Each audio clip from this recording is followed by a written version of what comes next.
എനിക്കിതൊരു propaganda സിനിമയായിട്ട് തോന്നിയിട്ടില്ല. ഒരുപക്ഷെ ഇതിൻ്റെ രണ്ടാം ഭാഗം ഇറങ്ങിക്കഴിഞ്ഞാൽ തീർച്ചയായിട്ടും അതൊരു പ്രൊപ്പഗണ്ട സിനിമ ആയേക്കാം എന്നുള്ളൊരു ചിന്ത എനിക്കിപ്പോൾ തന്നെയുണ്ട്. കാരണം ബോളിവുഡിൻ്റെ പൊട്ടൻഷ്യൽ കാണിച്ചു തരുന്ന ഒരു സിനിമയായിരുന്നു. കാരണം നമ്മൾ കഞ്ഞിക്കുഴി സ്പൈ യൂണിവേഴ്സൊക്കെ നമുക്ക് ഇന്ത്യയിൽ ബോളിവുഡിൽ തന്നെ നമുക്ക് പല സിനിമകളും നമ്മൾ കണ്ടിട്ടുണ്ട്. അതെന്നെല്ലാം വളരെ വ്യത്യസ്തമായിട്ട് തന്നെ ഇതൊരു അങ്ങനെ ദുരന്തർ എന്ന സിനിമ ഞാൻ ഇന്നാണ് കണ്ടത്. കഴിഞ്ഞ വെള്ളിയാഴ്ചയായിരുന്നു റിലീസെങ്കിലും സിനിമ ഇറങ്ങി അതിൻ്റെ റിവ്യൂസ് എല്ലാം കണ്ടിട്ട് അതിന് ശേഷം കാണാം എന്നുള്ളൊരു തീരുമാനത്തിലെത്തി നിൽക്കുകയായിരുന്നു. അപ്പോൾ ഞാൻ ഏറ്റവും കൂടുതൽ ഫോളോ ചെയ്യുന്ന കുറേ റിവ്യൂവേഴ്സ് മലയാളത്തിലുണ്ട്.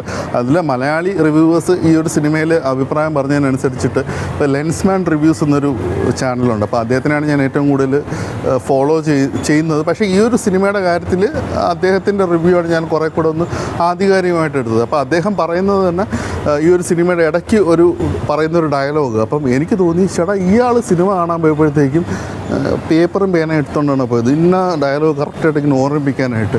അല്ലെങ്കിൽ തന്നെ എനിക്ക് പിന്നീടാണ് ആലോചിച്ച് മനസ്സിലായത് പുള്ളിക്കാരൻ്റെ ചാനലിൻ്റെ പേര് ലെൻസ്മാൻ റിവ്യൂസ് എന്നാണ്. അപ്പോൾ ലെൻസ് എന്ന് പറയുമ്പോഴത്തേക്കും എനിക്ക് തോന്നുന്നത് ലെൻസ് എടുത്തുകൊണ്ട് പോയിട്ട് ഇങ്ങനെ ഒരു സൂക്ഷ്മമായിട്ട് കണ്ടതുകൊണ്ടായിരിക്കും പുള്ളിക്കാരന് ആ ഒരു ഡയലോഗ് അനുസരിച്ചിട്ട് പുള്ളിക്കാരൻ്റെ റിവ്യൂ അനുസരിച്ച് ഇതൊരു പ്രൊപ്പഗണ്ട സിനിമയാണ്. ഈ സിനിമ കാണുന്നവരെല്ലാം ഒരു പ്രത്യേക പക്ഷക്കാരാണ് എന്ന രീതിയിലാണ് പുള്ളി പറഞ്ഞു വെച്ചത്. പക്ഷേ എന്നിരുന്നാലും ഇന്ന് ഇവിടെ ഏരീസ് പ്ലസ് എന്ന സിനിമയിൽ ഓഡിയോ 1 ഈ ഒരു സിനിമ, കാരണം വളരെ നാളുകൾക്ക് ശേഷമാണ് ഒരു ഹിന്ദി സിനിമ ഇത്ര വലിയ സ്ക്രീനിൽ ഇവിടെ തിരുവനന്തപുരത്ത് സ്ക്രീൻ ചെയ്യുന്നത്. അപ്പോൾ തീർച്ചയായിട്ടും ഈ ഒരു സിനിമ കാണണമെന്ന് എനിക്ക് തോന്നി. അപ്പോൾ ഞാൻ സിനിമ കണ്ടു. അപ്പോൾ സിനിമയെക്കുറിച്ചിട്ട് എനിക്ക് പറയാനുള്ളതെന്ന് വെച്ച് കഴിഞ്ഞാൽ ഇതൊരു 3.5 മണിക്കൂർ നീളമുള്ള സിനിമയാണ്. അപ്പം പല കാര്യങ്ങളും ഇതൊരു സിനിമയ്ക്കകത്ത് പറഞ്ഞുകൊണ്ട് പ്രത്യേകമായിട്ട് പറയുകയാണെങ്കിൽ പാകിസ്ഥാൻ്റെ ഉള്ളിലെ പ്രവിശ്യകളുടെ തമ്മിലുള്ള ഒരു പൊളിറ്റിക്സ്, അവിടുത്തെ അതെങ്ങനെ അവിടുത്തെ പൊളിറ്റിക്സിനെ ബാധിക്കുന്നു, പൊളിറ്റിക്സിനെ ഈ ഒരു കാര്യങ്ങളെല്ലാം ഈ ഒരു സിനിമയിലൂടെ വളരെ നീളത്തിൽ ചർച്ച ചെയ്തു പോകുന്നുണ്ട്. അപ്പം നമ്മൾ ഇതൊക്കെ മനസ്സിലാവണമെങ്കിൽ നമ്മൾ കുറേയൊക്കെ ഒരു വാർത്തകളിലും അതൊക്കെ ഒന്ന് കണ്ട ഒരു വ്യക്തിയാണ്. കാരണം അറ്റ്ലീസ്റ്റ് ഒരു പാകിസ്ഥാനിന് ഇത്ര പ്രവിശ്യകളുണ്ട് മെയിനായിട്ട്. അപ്പം അവിടെ എങ്ങനെയാണ് അവിടുത്തെ പൊളിറ്റിക്സിനെയൊക്കെ ബാധിക്കുന്നത് എന്ന രീതിയിൽ നമ്മളിപ്പം ഇന്ത്യയിലേക്ക് വന്നു കഴിഞ്ഞാൽ ഏറ്റവും വലിയൊരു എക്സാമ്പിൾ ഇപ്പം ഇനി ഞാൻ പറയാൻ പോകുന്നൊരു കാര്യം എന്ന് വെച്ച് കഴിഞ്ഞാൽ ഈ ഒരു സിനിമയുമായിട്ട് ബന്ധപ്പെട്ടൊരു കാര്യമല്ല, പക്ഷേ എൻ്റെ ഒരു വൈൽഡായിട്ടുള്ള കുറച്ച് ചിന്തകളാണ്. അപ്പം ഞാൻ 7 വർഷത്തോളം ബാംഗ്ലൂർ എന്ന സ്ഥലത്ത് സിറ്റിയിൽ ജീവിച്ചൊരു വ്യക്തിയാണ് ഞാൻ. അപ്പോൾ അവിടെ ബാംഗ്ലൂർ എന്ന് പറയുമ്പോഴത്തേക്കും നമുക്ക് എല്ലാവർക്കും അറിയാം കർണാടക എന്ന നമ്മുടെ സ്വന്തം അയൽ സംസ്ഥാനമായ അവിടുത്തെ തലസ്ഥാനമാണ് ബാംഗ്ലൂർ. കൂടുതൽ സംസാര ഭാഷ കന്നഡയാണ്. കാരണം അവിടുത്തെ സ്വദേശമായിട്ടുള്ള കർണാടകയിൽ ഏറ്റവും കൂടുതൽ സംസാരിക്കുന്ന ഏകദേശം 70% പേര് കർണാടകയിൽ സംസാരിക്കുന്നത്. എന്നാൽ കർണാടകയിൽ തന്നെ പല ഭാഷകൾ സംസാരിക്കുന്നുണ്ട്. ഇപ്പം ഉറുദു അടക്കം തുളു, കൊങ്കണി, അല്ലെങ്കിൽ എന്താ പറയുക കൂർഗിൽ സംസാരിക്കുന്ന ഭാഷ അടക്കം പല പക്ഷെ എന്നിരുന്നാലും ഒരു ബാംഗ്ലൂരിൽ. അപ്പം ബാംഗ്ലൂരിൽ ഒരു ഭാഷ തീവ്രവാദം ഭയങ്കര ശക്തമാണ്. അപ്പം ഞാനത് നേരിട്ട് കണ്ടിട്ടുള്ള ഒരു വ്യക്തിയാണ് ഞാൻ. ഇപ്പം ബാംഗ്ലൂരിൽ താമസിക്കുന്ന മലയാളി സുഹൃത്തുക്കൾ എനിക്കുണ്ട്, ബാംഗ്ലൂരിൽ ജനിച്ചു വളർന്ന മലയാളി സുഹൃത്തുക്കളോട് എനിക്കുണ്ട്. പക്ഷേ അവരൊക്കെ പല കാരണങ്ങളുമുണ്ട് എന്തൊക്കെയോ കൊണ്ട് അവർ കന്നഡ ഭാഷാ തീവ്രവാദത്തിന് അവർക്ക് എതിര് പറയാൻ പറ്റില്ല. കാരണം അവർക്ക് ജീവിക്കേണ്ടത് ബാംഗ്ലൂരിലാണ്. അപ്പോൾ അതുകൊണ്ട് അവർക്ക് അതിന് എതിര് പറയാൻ പറ്റില്ല. അപ്പം അങ്ങനെ കുറേ കാര്യങ്ങളുണ്ട്. നമ്മുടെ ഒരു ഭാഷാ തീവ്രവാദം എടുത്തു കഴിഞ്ഞാൽ നമുക്ക് തന്നെ അറിയാം, നമ്മുടെ തൊട്ട അയൽ സംസ്ഥാനമായിട്ടുള്ള കർണാടക കൂടാതെ തമിഴ്നാട്ടിൽ പോയി കഴിഞ്ഞാൽ അവിടെ എങ്ങനെയാണ് ഒരു ഭാഷാ തീവ്രവാദം വർക്കാവുന്നത്, പൊളിറ്റിക്സിന് വേണ്ടിയിട്ട് അവരെങ്ങനെയാണ് അവർ ഉപയോഗിക്കുന്നത്, ഇത് നമ്മൾ കണ്ടിട്ടുണ്ട്. എന്നാലും നമ്മൾ എന്താ പറയുക, ഇത് പറഞ്ഞു പോയി കഴിഞ്ഞാൽ ഇതൊരു കോംപ്ലക്സ് ആയിട്ടുള്ളൊരു സബ്ജക്റ്റാണ്. അപ്പോൾ ഇന്ത്യയെക്കുറിച്ച് പറയുമ്പോൾ തന്നെ ഇങ്ങനെ ഒത്തിരി കാര്യങ്ങളുണ്ട്. അപ്പോൾ പാകിസ്ഥാനെ കുറിച്ച് പറയുമ്പോഴത്തേക്ക് ഇതുപോലെ തന്നെ അവിടെ പ്രവിശ്യകളാണ് കൂടുതലുള്ളത്. പ്രവിശ്യകൾക്ക് അനുസരിച്ചിട്ടുള്ള പ്രാതിനിധ്യം എല്ലാവർക്കും കിട്ടുന്നുണ്ടോ എന്നുള്ളൊരു ഇതുണ്ട്. അപ്പം അവിടെ തന്നെ പാകിസ്ഥാനിലെ പഞ്ചാബ് പ്രവിശ്യയിൽ എങ്ങനെയാണ് കൂടുതൽ മേൽക്കൈ എല്ലാ വിഭാഗത്തിലും നേടുന്നത് എന്ന രീതിയിലൊക്കെ വാർത്തകൾ നമ്മൾ കാണാറുണ്ട്. അപ്പം ഈ ഒരു കാര്യങ്ങളെല്ലാം എന്താ പറയുക തൊട്ട് തലോടി പോകുന്ന ഒരു സിനിമയാണിത്.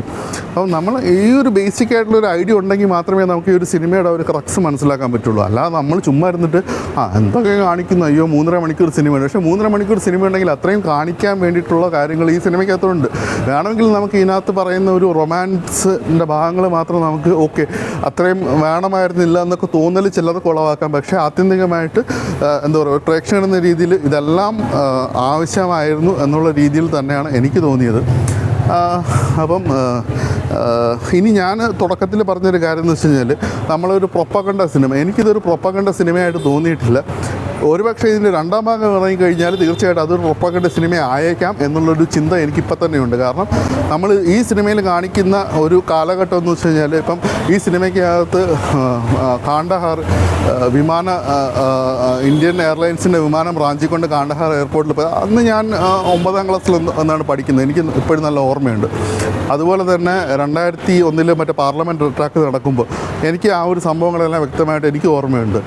അതുപോലെ തന്നെ താജ് മുംബൈയിൽ ഭീകരാക്രമണം, താജ്, ഒബ്രോയ്, അതൊക്കെ CST, മുംബൈ CST, ഇവിടെ എല്ലാം ആക്രമണങ്ങളുണ്ടെങ്കിൽ അതെല്ലാം ഞാനന്ന് ജോലി ചെയ്യുന്നൊരു സമയമാണ്. അപ്പോൾ ഈ ഒരു ടൈം ലൈനിൽ ഈ ഒരു സംഭവങ്ങളെല്ലാം എൻ്റെ മനസ്സിൽ ഓർമ്മയാണ്. അപ്പോൾ ഇതെല്ലാം ഈ ഒരു സിനിമയ്ക്കകത്ത് യോജിച്ച് കാണിക്കുന്നുണ്ട്. പക്ഷേ സിനിമയ്ക്കകത്ത് കാണിക്കുന്നതെല്ലാം ഭയങ്കര റിയാലിറ്റി ആണോ എന്ന് ചോദിച്ചു കഴിഞ്ഞാൽ നമുക്ക് ഈ ഒരു സിനിമയുടെ തുടക്കത്തിൽ തന്നെ പറയുന്നുണ്ട് റിയൽ ലൈഫ് ഇൻസിഡൻസിനെ അവർ എടുത്തിട്ട് ചെയ്തു പോയ ഒരു സിനിമയാണെന്ന് പറയുന്നുണ്ട്. അപ്പം എല്ലാം നമുക്ക് ഫാക്ച്വലി എല്ലാം കറക്റ്റാണെന്ന് നമുക്ക് പറയാനും പറ്റില്ല.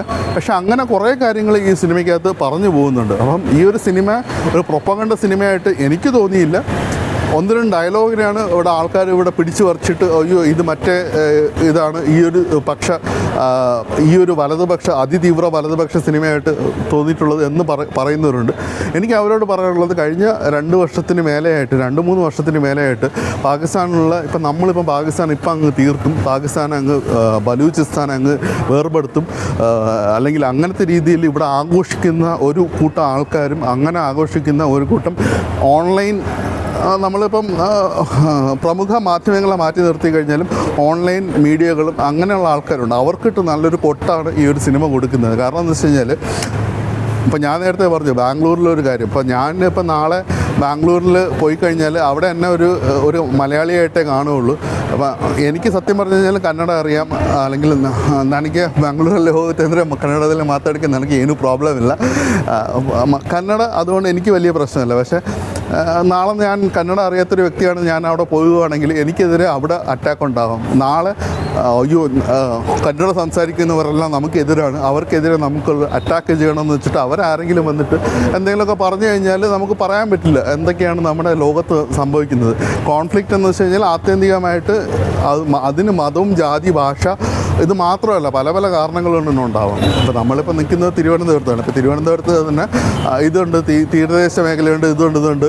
ഇവിടെ ഇലക്ഷൻ വരുമ്പോഴത്തേക്കും നമുക്കറിയാം ഇതെങ്ങനെയൊക്കെയാണ് ഇതൊക്കെ വർക്കാവുന്നത്. അപ്പോൾ ഇതൊരു വാസ്റ്റ് ആയിട്ടുള്ളൊരു സബ്ജക്റ്റാണ്.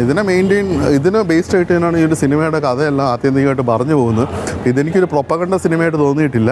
ഇനി ഒരുപക്ഷെ ഞാൻ നേരത്തെ പറഞ്ഞാൽ പ്രൊപ്പഗണ്ട സിനിമയായിട്ട് തോന്നുന്നുണ്ടെങ്കിൽ ഇതിൻ്റെ 2ാം ഭാഗം ഇറങ്ങണം. 2ാം ഭാഗം ഇറങ്ങി കഴിഞ്ഞിട്ട് അതിലെന്തെങ്കിലുമൊക്കെ പറയുകയാണെങ്കിൽ നമുക്ക് ഓക്കെ പറയാം പ്രൊപ്പഗണ്ട. അപ്പോൾ ഈ ഒരു സിനിമ ഇനി ഇതെല്ലാം നമുക്കൊരു സൈഡിലേക്ക് മാറ്റി നിർത്തി കഴിഞ്ഞാൽ ബോളിവുഡിൻ്റെ പൊട്ടൻഷ്യൽ കാണിച്ചു തരുന്ന ഒരു സിനിമയായിരുന്നു. കാരണം നമ്മൾ കഞ്ഞിക്കുഴി സ്പൈ യൂണിവേഴ്സൊക്കെ നമുക്ക് ഇന്ത്യയിൽ ബോളിവുഡിൽ തന്നെ നമുക്ക് പല സിനിമകളും നമ്മൾ കണ്ടിട്ടുണ്ട്. അതെന്നെല്ലാം വളരെ വ്യത്യസ്തമായിട്ട് തന്നെ ഇതൊരു എന്താ പറയുക, നമ്മളിപ്പം കറാച്ചിയിലെ പാകിസ്ഥാനിലെ കറാച്ചിയിലെ ഒരു ചെറിയൊരു പ്രവിശ്യയിൽ നമ്മൾ പോയി കുറച്ച് ദിവസം താമസിച്ചിട്ട് വന്ന ഒരു ഫീലാണ് നമുക്ക് ഈ ഒരു സിനിമ കണ്ടു കഴിയുമ്പോൾ തോന്നുന്നത്. അതിൽ എക്സാക്ട്ലി കറാച്ചി അങ്ങനെയാണോ എന്നൊന്നും എനിക്ക് പറയാനറിയില്ല, കാരണം ഞാൻ അവിടെ പോയിട്ടില്ല, അങ്ങനെയൊന്നുമില്ല. അപ്പം ഇതൊക്കെ പറഞ്ഞു കഴിഞ്ഞിട്ട് ഇതൊരു കോംപ്ലക്സ് ആയിട്ടുള്ള സബ്ജക്റ്റിൻ്റെ പുറത്ത് നിൽക്കുന്ന ഒരു സിനിമയാണ്. അപ്പം എന്തൊക്കെയോ പറഞ്ഞു. കാരണം ഇതൊരു സത്യം പറഞ്ഞാൽ പെട്ടെന്ന് ഒരു 3-4 മിനിറ്റിൽ പറയാൻ പറ്റുന്ന ഒരു ടോപ്പിക്കുമല്ല ഈ ഒരു സിനിമയെ പറ്റിയിട്ട്. ഇനി അഥവാ ആരെങ്കിലും വന്നിട്ട് ഇതൊരു പ്രൊപ്പഗണ്ട സിനിമയാണെന്ന് പറഞ്ഞിട്ടുണ്ടെങ്കിൽ അവരൊക്കെ ഒറ്റക്കണ്ണന്മാരാണെന്ന് നിങ്ങൾ മനസ്സിലാക്കുക. അപ്പം ലെൻസ്മാൻ റിവ്യൂസിൻ്റെ പുള്ളിക്കാരനെയും ഞാനൊരു ഒറ്റക്കണ്ണനായിട്ട് തന്നെ ഈ ഒരു സിനിമയ്ക്ക് ശേഷം എനിക്ക് കണക്കാക്കേണ്ടി വരും. ക്ഷമിക്കണം. താങ്കളുടെ സിനിമകൾ ഞാൻ ഏറ്റവും കൂടുതൽ താങ്കളുടെ റിവ്യൂസിനെല്ലാം ഏറ്റവും കൂടുതൽ ഫോളോ ചെയ്യുന്ന എല്ലാവരും വ്യക്തിയാണ്, എപ്പോഴും മാനിക്കുന്നു. ഇനി താങ്കൾ അടുത്തൊരു സിനിമ റിവ്യൂ ചെയ്യുമ്പോഴത്തേക്കും അതിനെ ഞാൻ മാനിക്കും തീർച്ചയായിട്ടും. പക്ഷേ ഇതുപോലുള്ള ഒറ്റക്കണ്ണൻ ഓക്കെ, അതൊക്കെ ഓരോരുത്തരുടെ പേഴ്സണൽ അജണ്ടകളല്ലേ, അപ്പം നമുക്കൊന്നും പറയാൻ പറ്റില്ല. അപ്പം ഇതൊക്കെയായിരുന്നു എനിക്ക് ഈ ഒരു സിനിമയെക്കുറിച്ചിട്ട് പറയാനുള്ളത് ഉണ്ടായിരുന്നത്.